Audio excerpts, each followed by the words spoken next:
face of deadly radiation, raging sunstorms, and asteroids the size of Mount Everest, robot space probes are opening up a whole new frontier of exploration for humankind. Right now, millions of miles away in deep space, probes on Mars and on Saturn's moon Titan may be on the verge of answering one of our most fundamental questions. Could life exist on other worlds?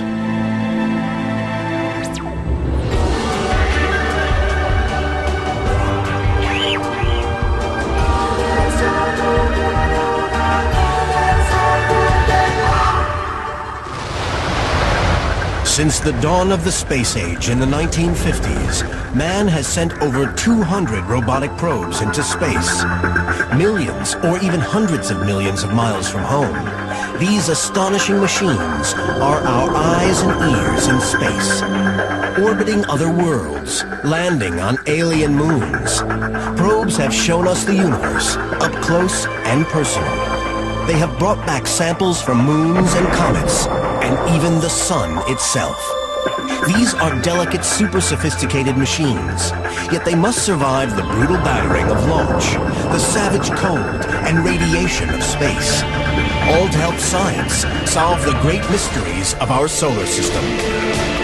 Each generation of probes is more sophisticated than the last.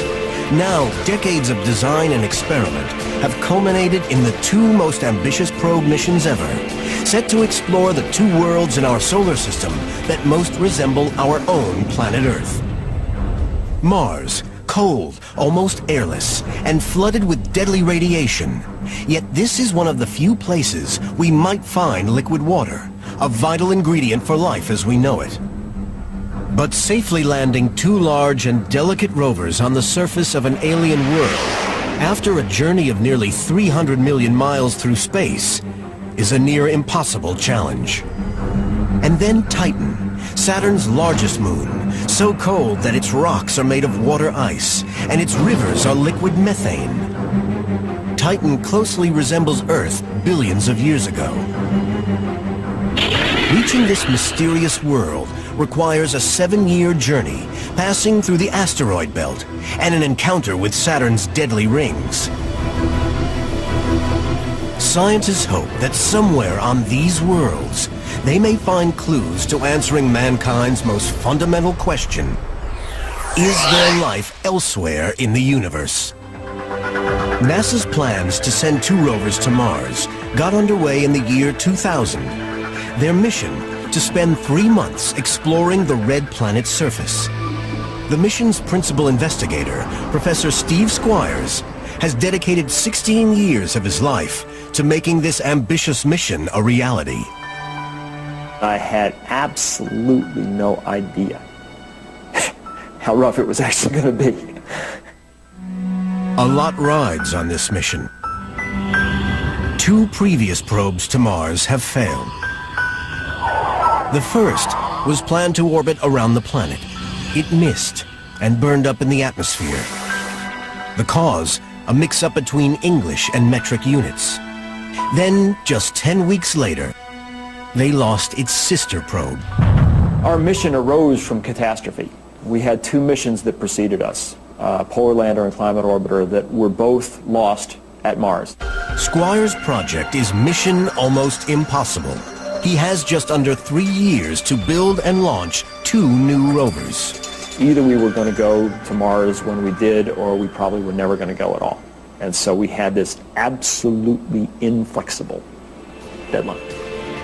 The schedule is seriously tough, but the real challenges are technical. The probes must survive a bone-shaking launch, a 7-month flight, and then hit a re-entry window just 4 miles across, traveling at 12,000 miles per hour.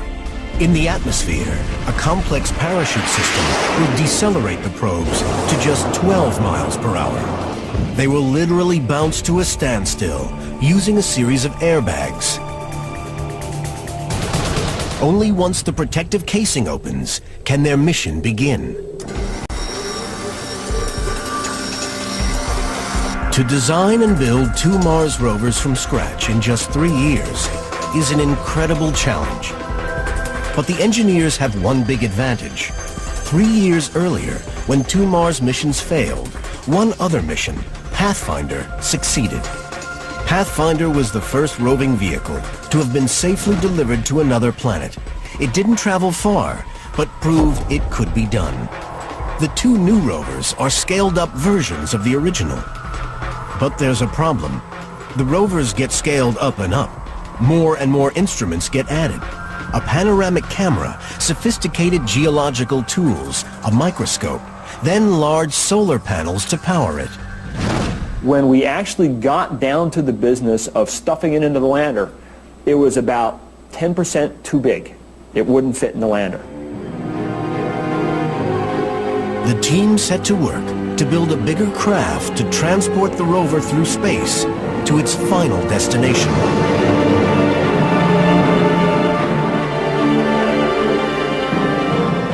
Next, the rovers themselves must prove their worth. After 2 years of intensive design and assembly, the team get their first chance to see them in action. After so much struggle, it's an emotional moment. To actually see a fully assembled rover come to life for the first time brought tears to my eyes. I mean, I try to be the, tough space explorer guy, but that was just too much. That was an overwhelming feeling. This is the Sandbox, a simulation of Martian terrain at NASA's Jet Propulsion Labs in California. To collect the samples and images the team needs, the rovers must travel miles over a harsh terrain of dust and rock in temperatures as low as minus 190 Fahrenheit. Key to their survival is an innovative wheel design that should help protect the rover's delicate instruments. The spokes have a unique spiral pattern to absorb shock. They are made from a special material called solamide, which can flex at extremely low temperatures. Cleverest of all, rather than using springs, the rover bends at its joints like human limbs. This allows the probe to climb over rocks bigger than the diameter of its own wheel. With the rover's design now set, the team at last knows how much the vehicle will weigh. With just 7 months left, it's time to finalize the design of the parachutes. They must be capable of opening in the thin Martian atmosphere at supersonic speeds. Lead engineer for this phase of the mission is Adam Stelzner. At about 1,000 miles an hour, we open up the parachute. The parachute takes us down to a couple of 100 miles an hour. The parachute is a disc gap band design with 2 key parts. The upper part, called the disc, inflates to the shape of an upside-down bowl 30 feet across. This provides most of the drag. The band suspended below the disc helps to stabilize the system. The design must be perfect, and for that they need to test it. The trouble is that simulating the immense speeds that occur on entry to the Martian atmosphere simply isn't viable. To compensate for these lower speeds, they must add an 8,000-pound weight, 4 times heavier than the actual spacecraft. The system must work perfectly, first time, 100 million miles from home. The test weight was lifted to around 3,000 feet by a Chinook helicopter. The first big full-scale parachute test. We feel very confident, everyone's good, it's a beautiful day. On the ground, the engineers watch confidently as the helicopter releases the giant dart. Then, disaster. The parachute shreds dramatically. It will never be strong enough to use on Mars. There's a pit in your stomach. You're trying to search through your mind as to what went wrong. They can't increase the size or strength of the parachute. With every pound of weight a premium on the spacecraft, it needs to fit inside a 10 by 17-inch bag. So they create 3 new designs, with different fabrics and different sized discs and bands. To save time, they test them in the biggest wind tunnel in the world, housed at NASA's Ames Research Center in Northern California. Huge fan turbines simulate high wind speeds by sucking air through the vast chamber. With the turbines on, the newly designed parachute is fired from a mortar. This time, the parachute fails to open properly, flapping half open, half closed, an unusual phenomenon called squidding. It's unexpected and disastrous. After the test, they discover the problem. The main vent hole at the top is bigger than it should be. With time running out, they shrink the hole by hand and try again. At first, it begins to squid, but then suddenly, it opens. At last, they have a parachute that can slow the spacecraft in the thin atmosphere of Mars. By May 2003, the rovers and spacecraft were nearly ready for launch. But then a problem develops that threatens the whole mission. Small bolts and cables hold the rover in its traveling configuration. Now, just weeks before the launch, the team discover that the small explosive charges designed to release those bolts may be faulty. They're little explosive devices that cause a solar panel to deploy, or an arm to deploy, or something that allow these things to separate from the vehicle. If the pyrotechnic system malfunctions, the whole mission could be a write-off. Timing of discovery couldn't be worse. There are just days to go. The rocket is already on the pad. This could threaten the whole mission. If we're not able to launch these things now, it may not make sense to ever fly them. It's the biggest race of their lives.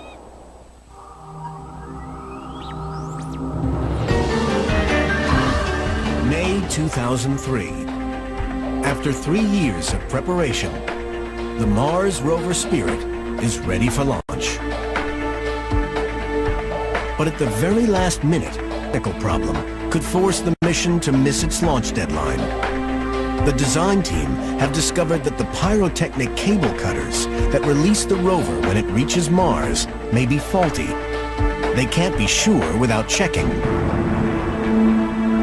But at this late stage, opening up the rover is impossible.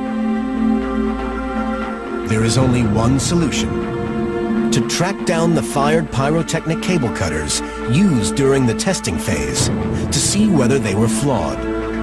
If the old ones are functional, then the team can be confident that the new ones on the rover are functional too. Kobe Boykins, a mechanical engineer, was involved in the hunt for these old pyros. Some were at the lab here at the Jet Propulsion Laboratory. Some were at the Kennedy Space Center. Some were put away in closets. Some tests were done early enough that those pieces had been removed from the rovers early on in testing and put in a box, and that box was put in a cabinet. With time running out, the engineers tracked down dozens of old pyros, each one being tested for the fault. They all passed. And just as they were fueling the second stage of the rocket on the launch pad, the last pyro was discovered. NASA gave the go-ahead for launch. It went right down to the wire. There were many, many times during the development of our spacecraft when I didn't know if we would make it. I mean, 3 days before launch, I didn't know if we would make it. Then, at last, the moment Steve Squyres has dreamed of for 16 years. The launch of the two most ambitious probes ever sent to Mars, Opportunity and Spirit. Their time has finally come. First to go is Spirit. Standing there on the beach in Florida, I didn't know if we had done enough or not. I didn't know if these things were going to die before they did their jobs. Launch is a risky process.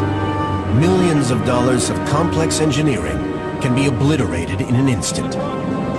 There's anxiety, there's anticipation, there's like excitement, happy excitement, and dread. It's all balled up. The probes sit on top of almost 10,000 gallons of highly explosive rocket fuel. A rocket is essentially a controlled bomb. no launch could ever carry a safety guarantee. As the countdown begins, the engineers wait nervously. 15. Let guys go. And hydraulics go. Gotta remember to breathe. Gotta remember to breathe. The moment up to the point where they actually light the rocket, where the fire actually starts, you're sort of sitting there and it's sort of quiet anticipation. You're just ready for it to go. T-minus 10, 9, 8, 7, 6 green board, 5, 4, 3, 2, 1. Hit start and liftoff of the Delta II rocket carrying the Spirit from Earth to planet Mars. Load relief kit crate is in. Vehicles responding. Vehicles recovering very nicely from the liftoff transients. We're approaching Mach 1.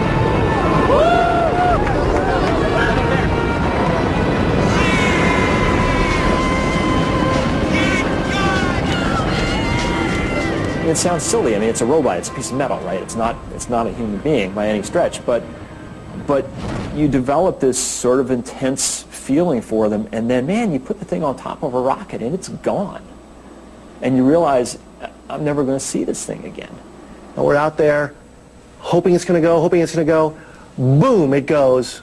Glorious, you know, because it's thundering. Continual rolling thunder, the likes of which you've never heard. A month later, Squires watches with his family as Opportunity joined its twin, Spirit. Together they begin their epic journey to Mars.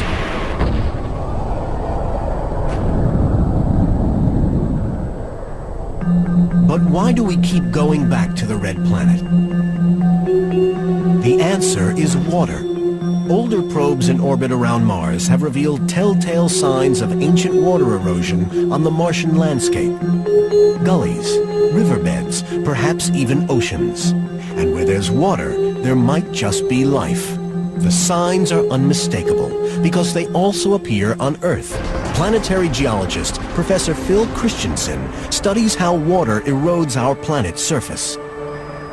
From orbit, we can look down from above and see the entire planet. So just like in a helicopter, you get a totally different view than if you're down walking on the surface. This aerial view shows clearly how water erosion carves the features that you see in Arizona today. On Mars, the landscape is very similar to this. Some of the canyons form by very rapid floods, where canyons larger than these can form in a matter of days. On Mars, these features formed millions or even billions of years ago. They raise a tantalizing possibility. Both rovers will land in areas that might once have been lakes. Their mission is to learn more about the way water may have shaped the Red Planet. They may even find clues that will help future missions solve the biggest question. Has life in some form ever existed on Mars? First, the rovers need to get there. They must complete a dangerous trip through space of almost 300 million miles. The first 3 months of the journey to Mars goes as planned. Then, Mission Control receives some alarming news. Scientists at the U.S. Space Environment Center have just recorded a massive burst of solar radiation from the sun. A solar flare bigger than any witnessed in history is on its way toward the delicate probes. Solar storms are deadly. They can knock satellites back to Earth and even fry electrical grid systems. The biggest solar flare in recorded history happened while we were on our way to Mars. It's just the kind of luck that we had with this mission. If there could be plagues of locusts in space, it would have happened to us. The probes navigate by recognizing star patterns. Squires and his team fear that the bursts of solar radiation will be interpreted as stars by the probe's navigation system. This could be disastrous. The probes could go off course and never make their rendezvous with Mars. To solve this, the mission controllers switch to a backup navigation system that uses the sun itself. Their other worry is that the solar flare will damage the probe's computer memory. All the team can do is wait. After the storm has passed, the team reboot the computers to check for damage.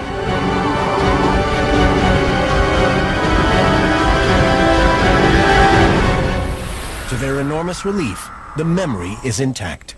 The probes have survived the biggest solar flare ever recorded. It turns out that our spacecraft was more robust than most. After almost 300 million hazardous miles, the first probe, Spirit, now faces the most dangerous part of the mission, landing. It's relying on yet another novel technology, airbags. These will envelop the whole craft and cushion its landing. Re-entry and landing is the shortest phase of the mission, yet a single failure, a single miscalculation, and the entire mission is a write-off. You hit the top of the Martian atmosphere going 25 times the speed of sound. 6 minutes later, you're on the surface. It's a hell of a ride. It's been called the 6 minutes of terror. On January 25th, 2004, the spacecraft hits the Martian atmosphere 20 times faster than a speeding bullet. Friction slows it to just 900 miles per hour.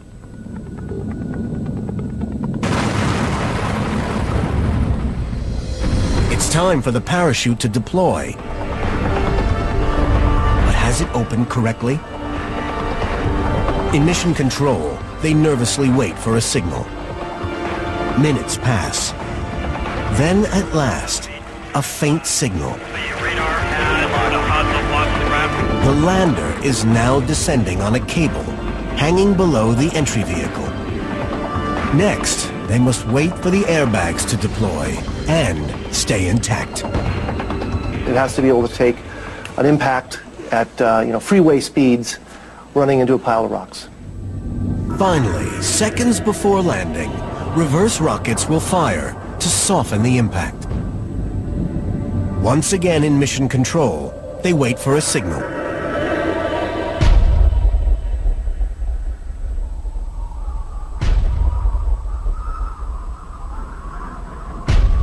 The craft will be out of radio contact until it reaches a standstill. And all of a sudden it's bouncing and spinning and it's rolling, and you lose any capability to communicate whatsoever. So we lose contact. You really worry whether the spacecraft has survived. 16 years of work hangs on whether in that next moment you get a radio signal or you don't. By now, 100 million miles away on Mars, it's already over. The probe is either safely down or it's crashed. A signal is either traveling through space toward them or it's over. All the team can do now is wait.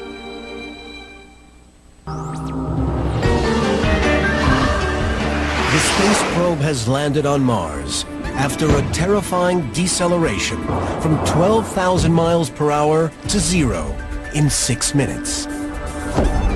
In NASA's mission control, they're waiting for a signal to hear whether it's survived the entry, descent, and landing phase. Nervous minutes pass. Finally, at 8:51, the rover makes contact with them. Spirit phones home.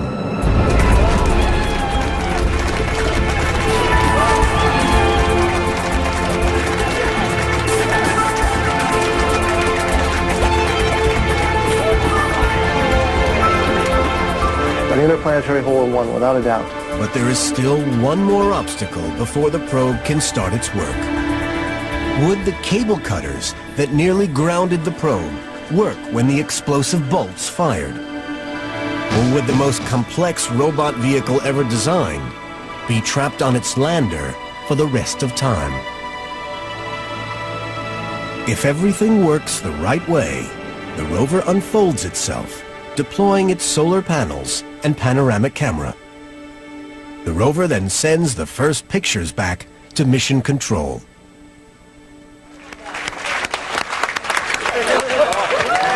Three hours after landing, the images arrive. They are the first concrete proof that the rover is operational. I'm sorry, I'm just blown away by this.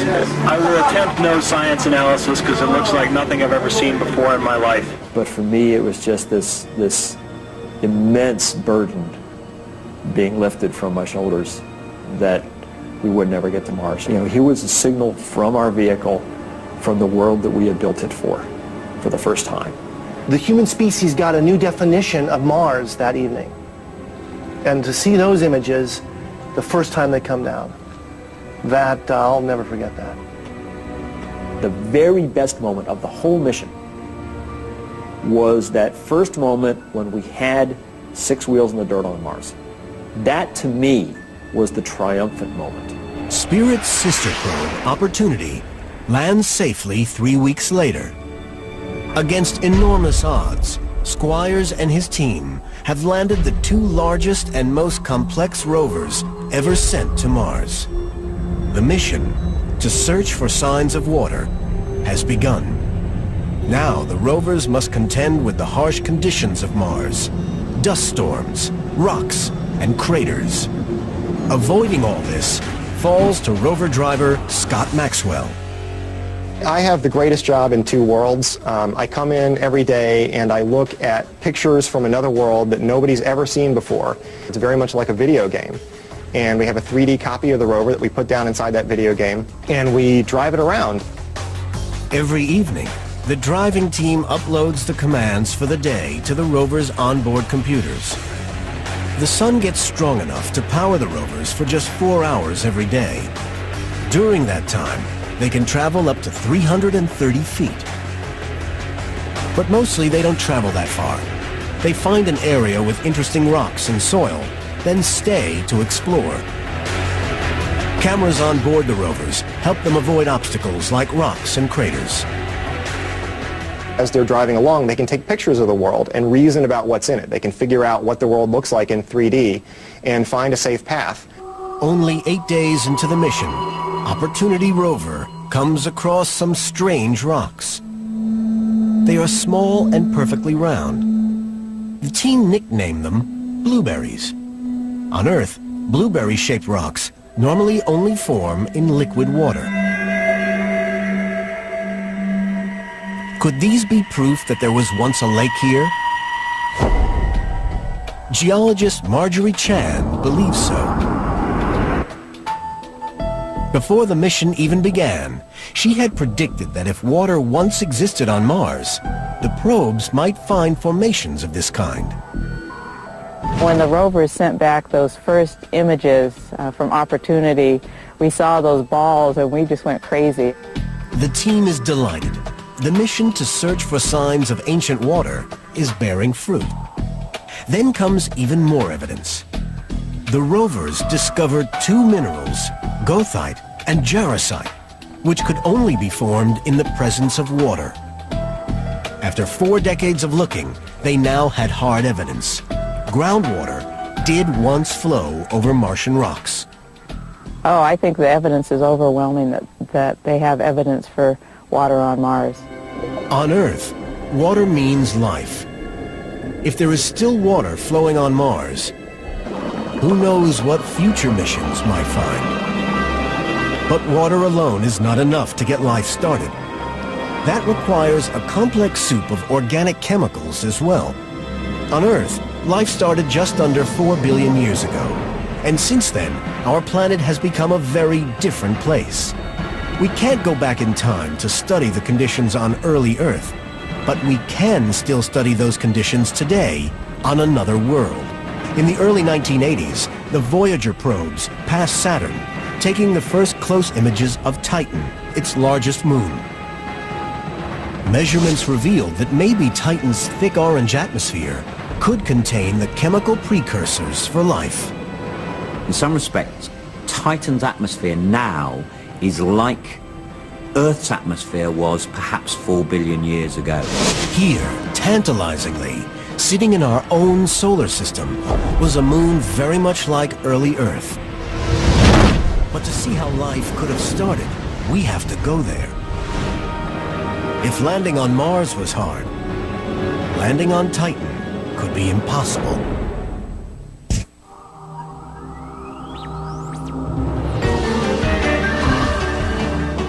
Saturn's moon, Titan, is the only moon in our solar system with a planet-like atmosphere. But until 1980, no one knew what that atmosphere was made of. That changed when the Voyager 1 probe flew through the Saturn system and made an astounding discovery. Titan's atmosphere contained organic materials, a lot like the ones that eventually formed life on Earth. Could Titan be at the same stage in its life that Earth was around 4 billion years ago? Going to Titan, in some respect, is like time travel. But reaching Saturn's mysterious moon is a challenge far greater than any mission to Mars. Getting to the Red Planet takes 7 months. A mission to Saturn takes 7 years. And it must negotiate not only the asteroid belt, but the 165,000-mile obstacle of Saturn's rings. In 1990, the Cassini-Huygens spacecraft was born. It's one of the most ambitious missions ever to our outer solar system. The mission came in 2 parts. The Cassini orbiter, built by NASA, will take the most close-up images of Saturn's rings. Traveling with the orbiter is the Huygens probe, designed by the European Space Agency. This will touch down on Titan, the first probe to land anywhere in the outer solar system.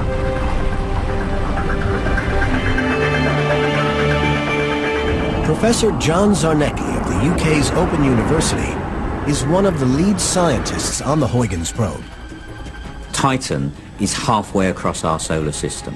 So we really were, I would say, even a little bit crazy ever to take this on. Another member of the team has been waiting 20 years to see below the orange clouds of Titan. Professor Jonathan Lenine of the University of Arizona. To completely understand Titan, to see what was underneath this interesting organic-rich atmosphere, it was necessary to send a probe and an orbiter. For the design team, creating a probe for Titan is a prodigious challenge. Titan's atmosphere is so thick that we cannot see through it to the surface. Prior to landing there, we cannot even be sure what Titan is made of. Professor Zarnecki and his team design a small spike that would penetrate the mysterious surface on landing. The spike is the very first instrument to touch the surface of Titan. It sends its data back to Earth for analysis. In the laboratory, scientists compare the electrical signature of different surfaces, some soft, some hard, giving them a wealth of data. We didn't know if it was solid or liquid. It was that bad, our understanding or our knowledge of the surface. We had no idea if we'd float on liquid methane or we'd thud down onto a hard, icy surface. On October 15th, 1997, after 7 years in construction, the Cassini-Huygens probe is ready for launch. The spacecraft is enormous, the size of a school bus.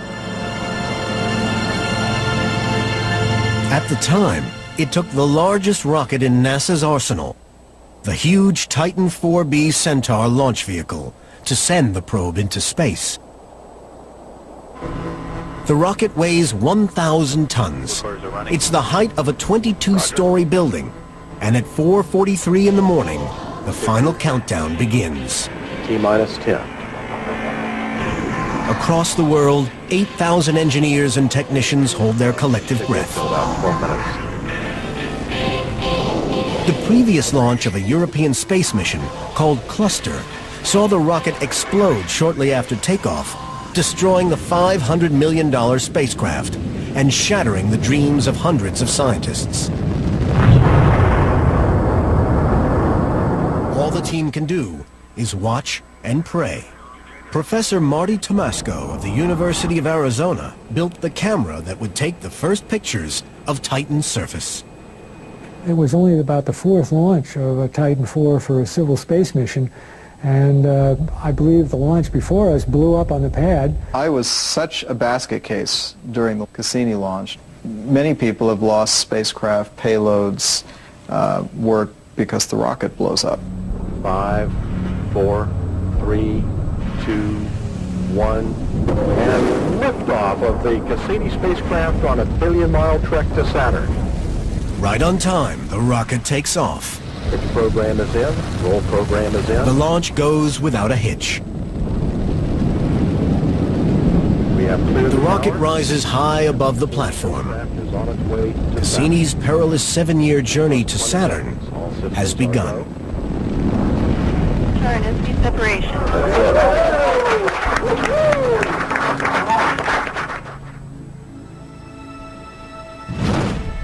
The spacecraft uses the gravitational pull from Venus, Earth, and from Jupiter to gain enough momentum to reach Saturn. When the probe approaches a planet, the gravity of that large body takes over, propelling it past, this time faster. Engineer on flight operations on the Cassini-Huygens mission is David Duty. When a spacecraft flies by Jupiter to get a gravity assist, it's taking some of Jupiter's momentum to speed up the spacecraft. But along the way, there are many dangers. There's always the chance of micrometeoroids, small dust particle grains of sand, which of course are traveling at thousands of miles an hour. The next obstacle is the beautiful but deadly rings of Saturn. This is the largest space probe ever built. Now it must make it through an area littered with rock and ice to Saturn's moon, Titan.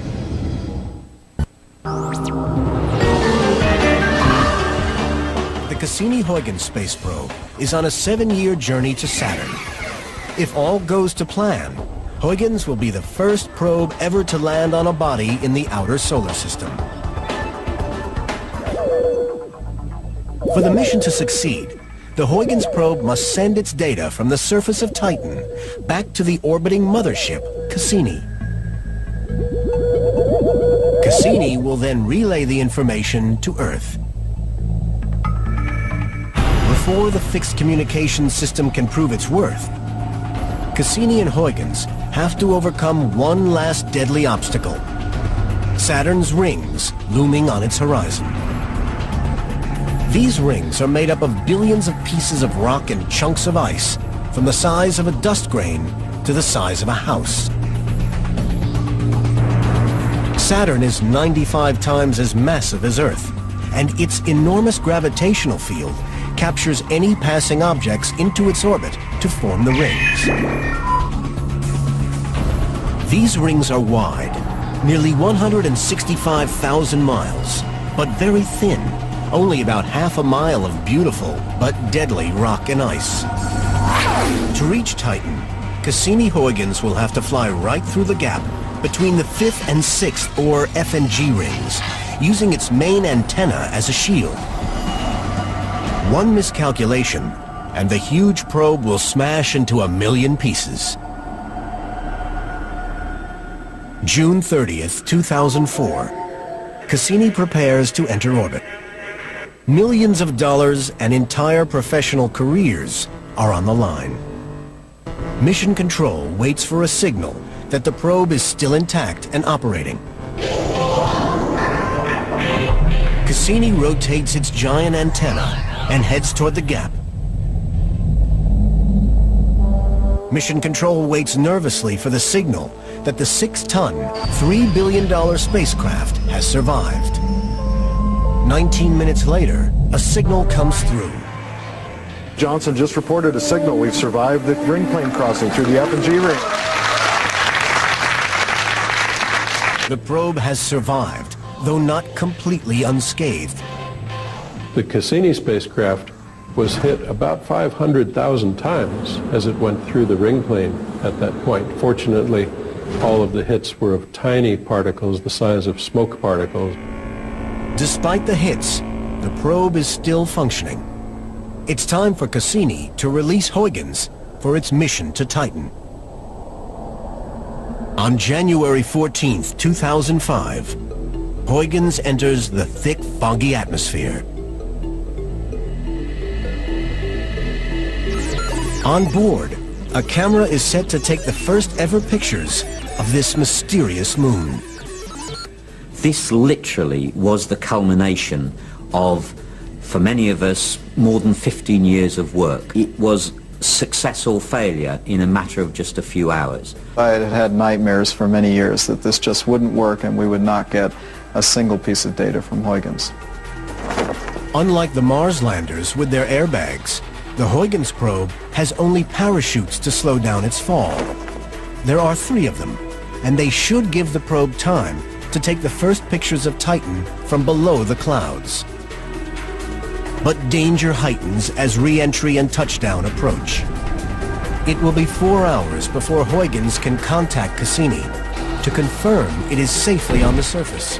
Until then, the team can only hope for the best.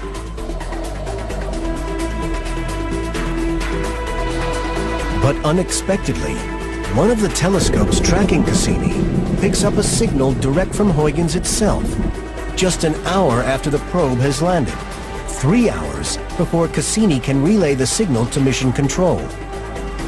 The signal is incredibly faint, but proof that Huygens is alive and well on the surface of Titan.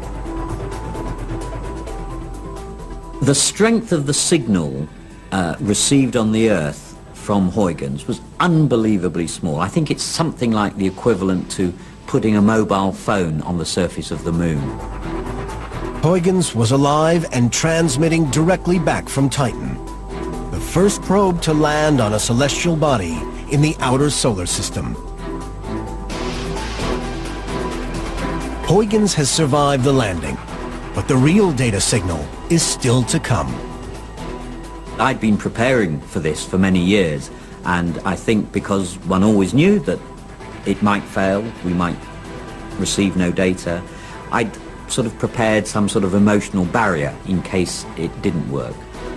3 hours later, and 7 nail-biting minutes after Cassini was supposed to transmit, Mission Control begins receiving data back from Saturn's most extraordinary moon.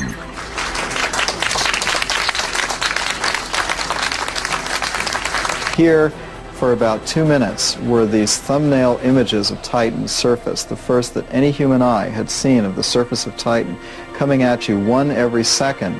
And so it was this incredible emotional experience, and people were screaming as these pictures came through for about 2 minutes. The first pictures through are of Huygens' descent. The landscape looks similar to parts of our own planet. The camera has less resolution than a modern cell phone, yet the images are detailed enough to show a rocky landscape, but with a difference. We're pretty certain that it's the equivalent of sand or gravel. But in the case of Titan, the sand and gravel is not made of rocky material, stony material like it is on the Earth. The bedrock on Titan is ice. Back in space, Cassini's special infrared cameras reveal that Titan's surface has undergone geological processes similar to those on Earth, lava flows, and even volcanoes. Cassini is set to continue gathering data until at least 2008. In that time, scientists are confident they will learn new and extraordinary things about this strange world, teaching us more about the chemicals that gave rise to life here on Earth almost 4 billion years ago. Both Mars and Titan are helping us to build an even more complete picture of how our solar system formed in the first place. And there's more to come. NASA is studying future missions to Mars, including the possibility of collecting samples and returning them to Earth. There is even an idea to send an airship-style probe back to Titan to travel through its atmosphere, gathering data.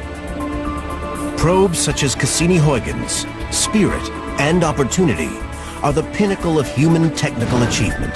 Through them, we have learned secrets that would otherwise have remained mysteries forever.